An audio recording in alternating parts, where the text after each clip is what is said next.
Bismillahirrahmanirrahim. Assalamualaikum warahmatullahi wabarakatuh. Selamat pagi semuanya. Baik, pada kesempatan kali ini saya akan memberikan review penjelasan grammar for TOEFL di pertemuan ke-9 dan ke-10 ya, teman-teman.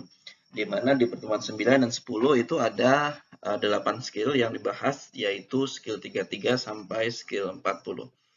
Oke, silakan disiapkan alat tulisnya jika dirasa penting, nanti teman-teman boleh catat ya. Mari kita mulai. Oke, pada skill 33 kita akan belajar mengenai penggunaan yang namanya past dengan present. Nah, mungkin sebagian dari teman-teman bertanya-tanya ya, pernah bertanya-tanya, bisa nggak sih sebenarnya past itu digabungkan dengan present dalam satu kalimat, gitu ya. Jadi past dan present itu digabungkan dalam satu kalimat. Baik, pada dasarnya jawabannya bisa ya. Jadi antara present dan juga past disatukan dalam satu kalimat itu bisa dengan beberapa catatan ya. Nanti kita lihat ya. Nah, ini kita lihat contohnya dulu teman-teman ya. He took the money when he wants it. He took the money when he wants it. Nah, dalam TOEFL terkadang kita mendapatkan soal di mana dalam soal tersebut terdapat dua tenses, yaitu present dan juga past. Nah, ini agak sedikit tricky ya kalau kita tidak memahami secara meaningnya gitu ya. Oke, yang pertama kita lihat dari contoh ini, he took the money when he wants it. Ini salah ya. Kenapa? Karena yang satu ini past, he took the money when he wants it. Dari sisi meaning, he took the money itu artinya dia dulu ngambil duit ya, lampau ya. When he wants it, ketika dia menginginkannya sekarang ya. Jadi dari sisi meaning, dulu ngambil duit ketika pengen sekarang gitu ya. Nah, ini dari sisi meaning tidak benar gitu ya. Artinya apa? Artinya kalau kalimatnya seperti ini maka bisa dikatakan salah gitu ya. Nah, yang betul kayak gimana, Sir? Oke, yang betul kayak gini yang pertama ya. He took the money when he wanted it. Ini yang pertama betul. Ya, di sini tensesnya past, di sini juga tensesnya past. He took the money when he wanted it. Kemudian he takes the money when he wants it. Oke, ya, dari sisi meaning betul semua, nggak ada yang salah. Ya, nah kita lihat contoh. Sekarang kita akan melihat contoh satu kalimat di mana terdapat present dan juga past, tapi secara structure betul. Ya, secara structure dan meaning betul. Oke, kita lihat di sini contohnya ya. I know that he took the money yesterday. Oke, perhatikan. Saya tahu bahwa dia mengambil uang kemarin. Saya tahunya itu sekarang gitu ya. Ini present kan. I know. Saya tahu dia ngambil duit kemarin. Nah, ini dari sisi meaning betul ya. I know that he took the money yesterday.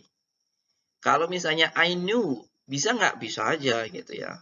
Jadi I know that he took the money yesterday. Nah, ini kalau kita lihat, ini polanya adalah noun clause ya. Noun clause. Ya, noun clause itu bisa kalau ada dua tenses gitu ya. Kalau dalam noun clause itu bisa. Kemudian yang berikut, although I was sick yesterday, I'm fine today. Nah, ini dua konsep yang berbeda ya.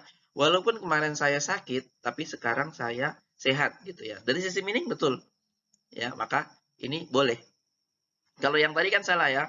Dari sisi tensesnya salah gitu ya. Artinya dia dulu ngambil duit ketika dia pengen sekarang gitu. Kan nggak nyambung gitu ya. Kemudian lihat yang contoh yang berikut, I'm eating the cookies that I baked this morning. Saya sedang makan kuenya yang saya panggang tadi pagi gitu ya. Jadi yang dipanggang tadi pagi itu baru dimakan sekarang gitu ya. Nah, dari sisi meaning betul. Oke. Jadi intinya apa? Intinya adalah untuk mengetahui kalimat tersebut bisa bergabung ya antara present dan past atau tidak, itu dilihat dari yang pertama adalah sisi meaningnya. Ya. Nih, teman-teman lihat ya. If you see a sentence with one verb in the past and one verb in the present, the sentence is probably incorrect. Kemungkinan itu salah ya. Yang pertama kemungkinan salah. Kemudian, however, it is possible for a correct sentence to have both past and present together. tetapi masih mungkin, ya, artinya masih mungkin. Nah, kemudian, if you see the past and present together, you must check the meaning to determine whether or not the sentence is correct. Nah, yang menentukan itu adalah meaningnya, teman-teman, ya. Jadi, you must see the meaning, you must know the meaning.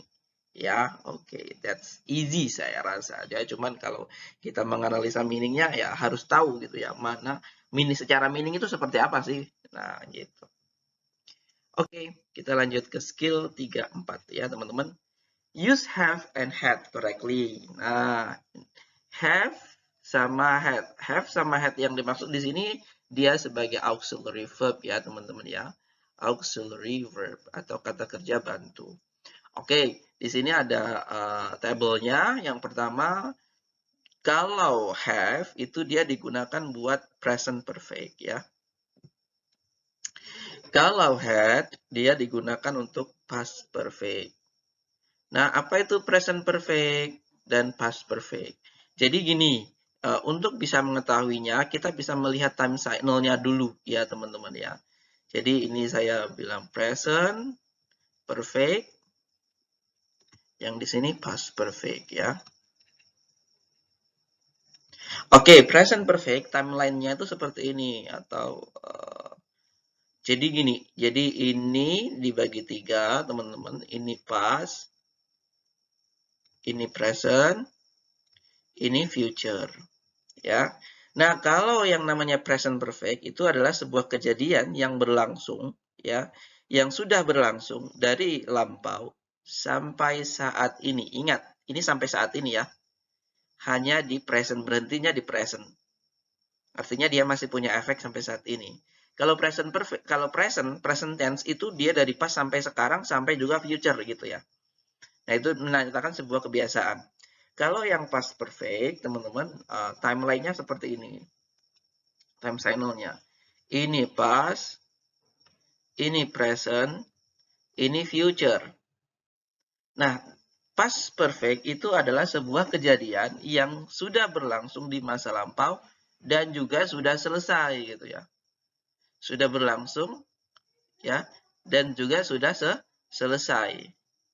Jadi ada prosesnya di sini, ini prosesnya. Kalau past tense itu beda. Kalau past tense itu adalah sebuah aktivitas yang sudah selesai dikerjakan. Jadi dia tidak menunjukkan durasi waktu gitu ya. Kalau misalnya gini ya. I saw you yesterday. Ya, saya melihat kamu kemarin. Itu dia past gitu. Tapi tidak ada durasi waktunya gitu ya. Tapi kalau past perfect dia punya durasi waktu gitu. Itu bedanya.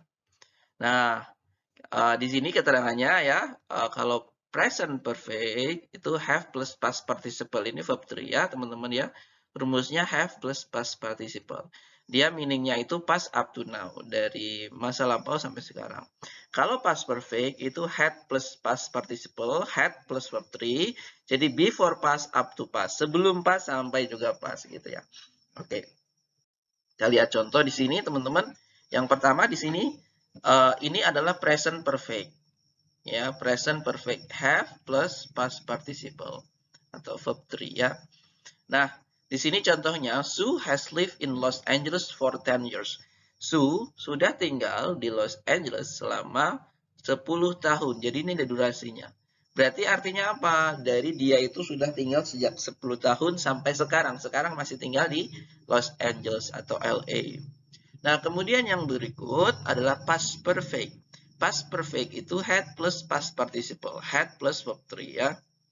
Nah, di sini refers to a period time that started in the past, yang mulai di masa lampau, and ended in the past, dan juga berakhir di masa lampau. Before something else happened in the past, sebelum sesuatu itu terjadi di masa lampau. Alright, let's see the example. Sue had lived in Los Angeles for 10 years when she moved to San Diego. Jadi Sue itu sudah tinggal di Los Angeles selama 10 tahun ketika dia pindah ke San Diego. Artinya apa di sini?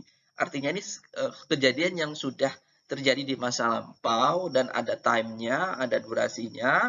Lalu nanti ada kejadian berikutnya, yaitu di masa lampau lagi ya ini ya. Jadi Sue itu sudah tinggal di Los Angeles selama 10 tahun ketika dia pindah ke San Diego. Ya, artinya ketika dia pindah di San Diego, sebelumnya dia itu tinggal selama 10 tahun gitu ya. Nah, ini sama-sama pas. Ini pas, ini juga pas. Oke, seperti itu teman-teman ya. Itu perbedaan antara present perfect dan juga past perfect. Oke, sekarang kita lihat yang berikut adalah use the correct tense with time expression. Nah, ini kita menganalisa tenses berdasarkan time expression-nya atau time signal-nya. Nah, yang pertama kita lihat contoh di sini. We moved to New York in 1980. Ini yang pertama ada in, ya teman-teman. Kemudian we had left there by. Oke, yang ketiga we have lived in San Francisco since.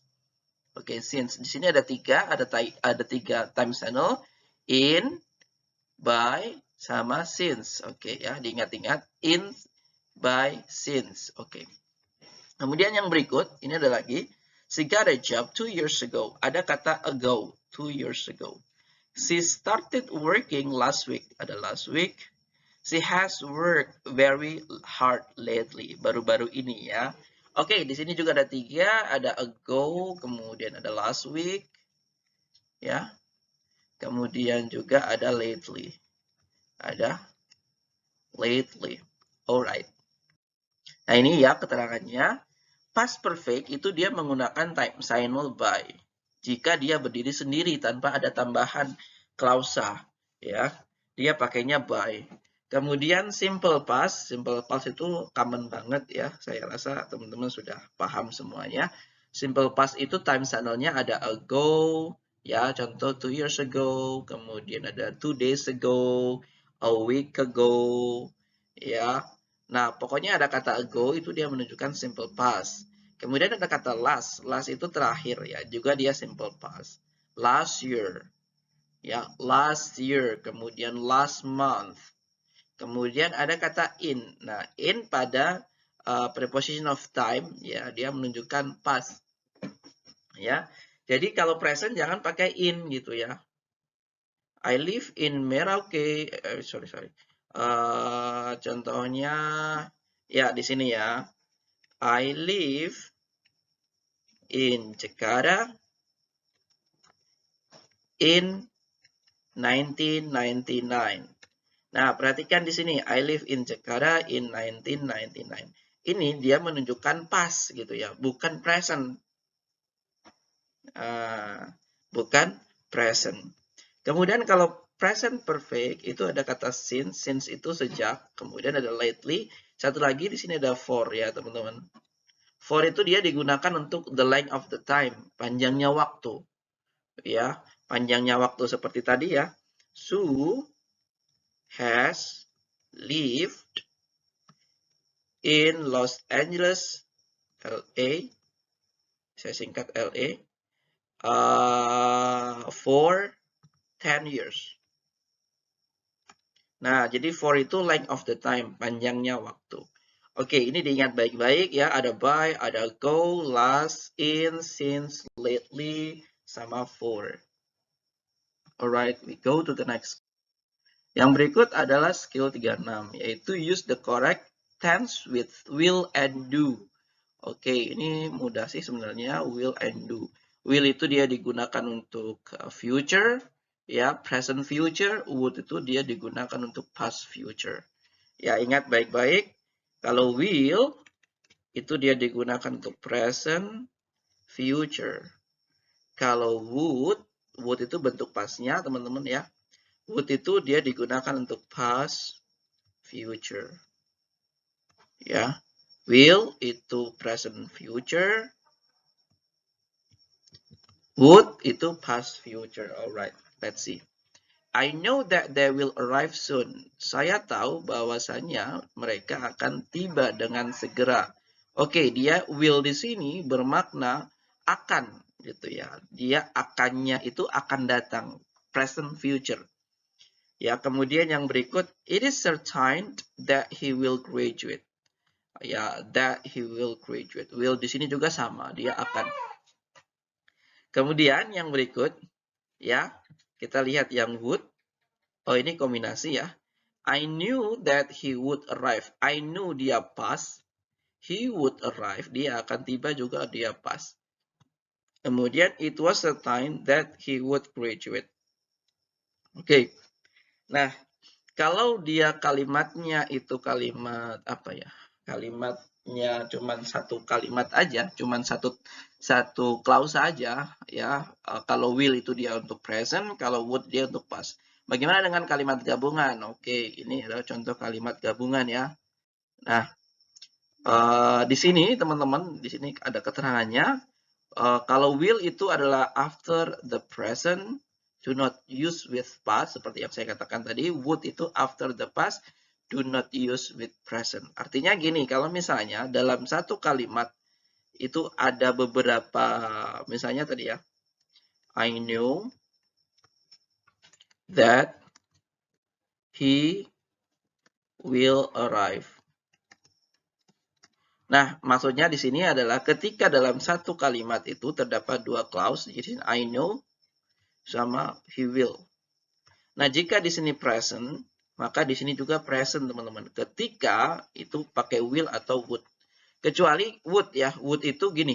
Would itu selain dia sebagai apa ya? Sebagai past future ya.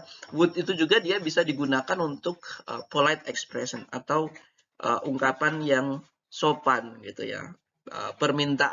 Ungkapan permintaan dengan cara yang lebih sopan. Contohnya di sini, I would like to know. Kayak biasanya kita ketika presentasi, I would like to explain, I would like to present. Itu tidak berarti bahwasanya itu lampau gitu ya teman-teman ya. Bukan berarti lampau, tapi itu dia digunakan untuk sesuatu yang lebih sopan daripada I will express atau I will explain. I will explain. Kayak gitu, dia lebih sopan menggunakan would gitu ya daripada menggunakan will. Nah, seperti itu ya. Itu pengecualian sih sebenarnya. Would sama will ketika dia digunakan untuk apa? Dia digunakan untuk sesuatu yang berkaitan dengan permintaan, sopan dan tidak sopan, maka would itu dia lebih sopan. Would you like to tell me about yourself? Itu maukah kamu menceritakan diri kamu gitu ya? Maukah kamu menceritakan diri kamu kepada saya? Would you like to tell me about yourself? Nah, itu lebih sopan ketimbang will you tell me about yourself?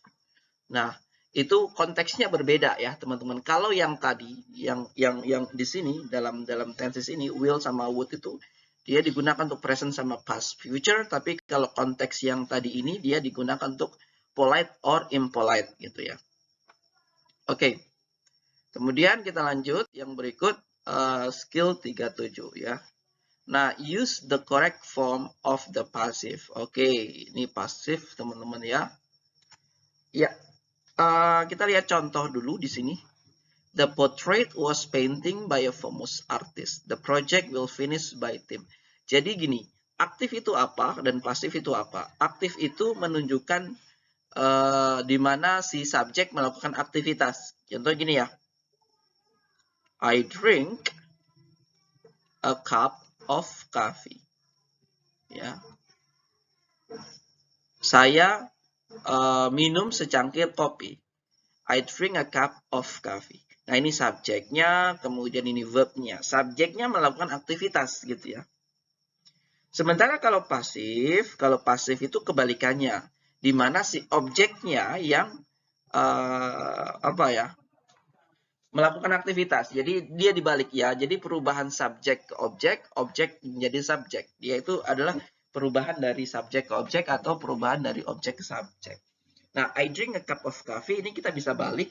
A cup of coffee is drunk by me. Jadi rumusnya itu be plus verb 3. Ya, be plus verb 3. Jadi di sini kalau kita lihat I drink a cup of coffee, berarti a cup of coffee, ya. A cup of coffee is drunk, ya, by me. Nah, di sini ada ada keterangannya, dia menggunakan by terus objek. Nah, ini ciri-ciri pasif ya, by plus objek. Oke, pasif sendiri dia bisa mempunyai beberapa pola. Oke, kita lihat contoh di sini teman-teman. Yang pertama di sini ini ya, kita lihat di sini pasif itu kan rumusnya tadi be plus verb 3 ya, be verb 3. Nah, kita coba lihat di sini ya, we mail the package at the post office. Ini betul, ini tapi kalimatnya aktif ya. We mail the package at the post office. Ini kalimatnya. Maksudnya di sini ada kata mail. Mail itu verb 2, jadi bukan verb 3 di sini ya. Hati-hati. The letter was mailed by us today before noon. Ini dia menggunakan kata by. Nah, ini ciri-cirinya ya. Ini mudah untuk kita analisa. Sementara yang berikutnya, the letter was mailed today before noon. Ini juga betul. Tapi tidak ada by-nya. By us-nya dihilangkan. Ya. Jadi sebenarnya by plus object itu that's not really important ketika ada objek yang lain gitu ya. The letter was mailed today before noon. Atau ketika ada keterangan waktu yang lain. Ya. That's not really important. Tetapi ketika tadi ya, I drink a cup of coffee, objeknya cuma satu.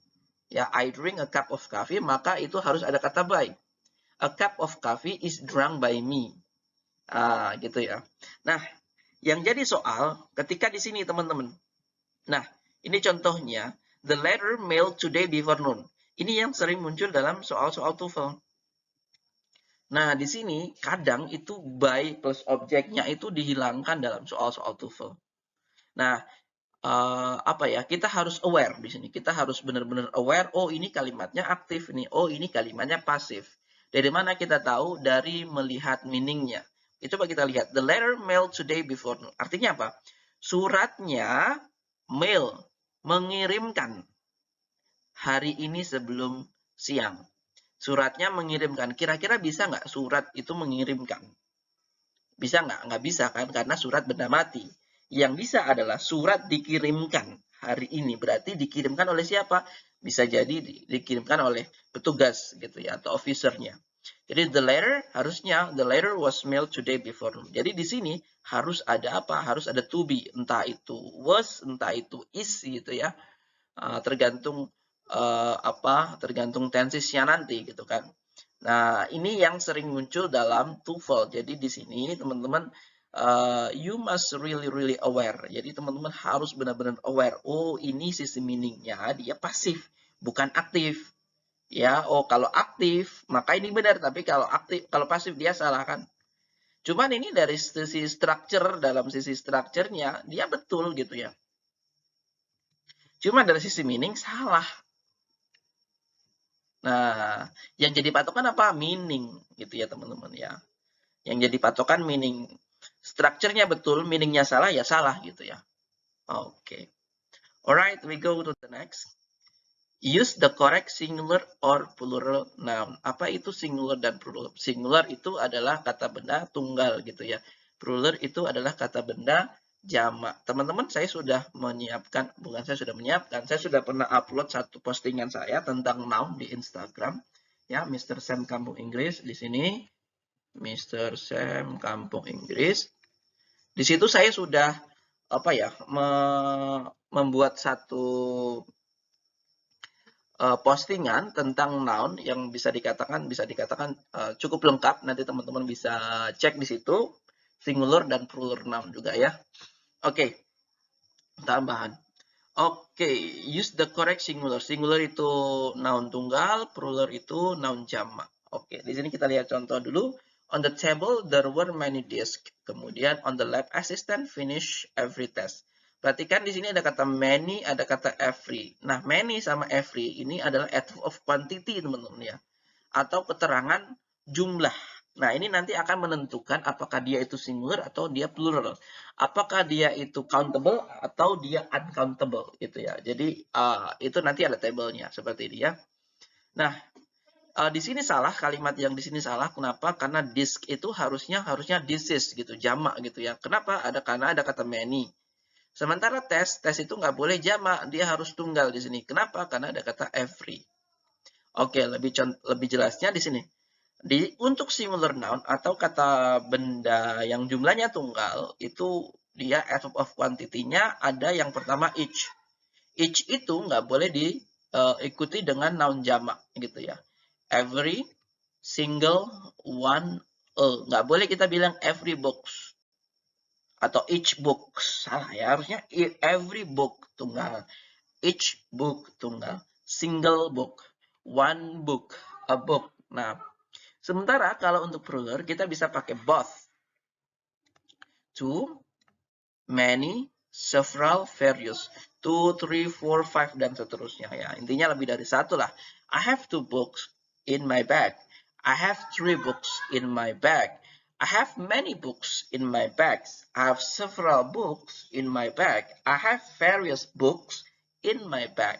Oke, jadi both, two, many, several, various dia itu digunakan untuk noun yang jumlahnya lebih dari satu, gitu ya.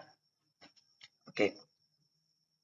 Kemudian kita lihat di sini terakhir di skill 40, distinguish countable and uncountable noun. Jadi harus bisa membedakan yang namanya countable sama uncountable. Countable itu dapat dihitung, uncountable itu tidak dapat dihitung. Oke, kita lihat di sini ya. Kalau teman-teman bingung, coba aja teman-teman silahkan googling dengan kata kunci uncountable noun ya, atau uncountable noun list. Ya, nanti banyak sekali di situ. Silakan teman-teman pelajari, silakan teman-teman tulis kembali dan hafalkan karena this is very important. Ini sangat penting sekali karena nanti dalam soal-soal soal-soal structure itu dia akan muncul countable sama uncountable itu ya. Alright, let's see. He has seen much foreign film. He has seen much foreign film. Oke, ada kata film, ada kata much. Ini salah ya teman-teman. Kenapa salah? Karena films itu countable. Yang namanya countable, dia nggak boleh pakai much. Dia harus pakai apa? Pakai many penggantinya. He didn't have many fun at the movie. Oke, ada kata fun, ada kata many. Fun itu adalah uncountable. Ya, sementara many dia itu digunakan untuk countable. Maka harusnya apa? Much fun. Oke, di sini ada apa namanya? Ada aspect of quantity-nya buat countable dan juga uncountable. Yang pertama untuk countable itu pakainya many, number, few, viewers. Viewer bukan viewers, sorry ya. Kemudian untuk uncountable ada kata much, amount, little, sama less. Oke, ini dihafalkan teman-teman karena ini nanti yang menentukan apakah dia itu countable atau uncountable. Alright, that's all for today. Mudah-mudahan apa yang saya sampaikan ini bisa teman-teman cerna, bisa teman-teman pahami. As usual, seperti biasa, jika ada pertanyaan, jangan ragu untuk bertanya, baik di kolom komentar video ini, atau teman-teman bisa bertanya di channel Telegram, atau juga di grup support ya. Thank you, see you, wassalamualaikum warahmatullahi wabarakatuh.